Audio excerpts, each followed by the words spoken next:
অনলাইনে ভর্তি হবা নাকি অফলাইনে কোচিং ভর্তি হবা? তো দেখো, অনলাইন এবং অফলাইন দুই জায়গাতেই কিন্তু ভালো মতো পড়াবে।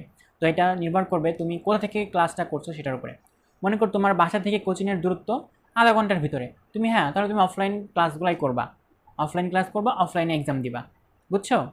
তারপর হচ্ছে না, তোমার বাসা থেকে কোচিংয়ের দূরত্ব অনেক, 1.5 ঘন্টা বা 1 ঘন্টা 2 ঘন্টা লাগে যাইতে, এভাবে তোমার আসতে যাইতেই 3-4 ঘন্টা চলে যায়, তাহলে একদম স্টপ, তোমাদের অফলাইন কোচিংয়ে ভর্তি হওয়ার দরকার নেই। তো আমি আমার অভিজ্ঞতা থেকে বলি যে আমি সরকারি বিজ্ঞান কলেজে পড়তাম, তো আমি সাভার থেকে সরকারি বিজ্ঞান কলেজে যেতাম। তো এখান থেকে ওইখানে যাইতেই মনে করো সময় লাগতো 1.5 ঘন্টার মতো, আবার আসতেও 1.5 ঘন্টা। তো অনেক সময় কম বেশি লাগতো, ঢাকার জ্যামের অবস্থা অনেক খারাপ। তো জ্যামের বিষয়টা মাথায় রাখতে হবে। হ্যাঁ, এই জ্যামের বিষয়টা যদি মাথায় না রাখো তাহলে দেখবে তোমরা পড়ার সময় পাচ্ছ না ঠিকমতো। 3-4 ঘন্টা তো বললাম জাস্ট যাওয়া আসার ভিতরে, এর ভিতরে হয়তো অনেকে পড়ার চেষ্টা করবা কিন্তু আসলে জ্যামে ওরকমভাবে পড়ালেখা হয় না। আর তোমরা যারা অভ্যস্ত না জ্যামের ভিতরে বাসের ভিতরে, তারা তো অবশ্যই কখনো পারবে না।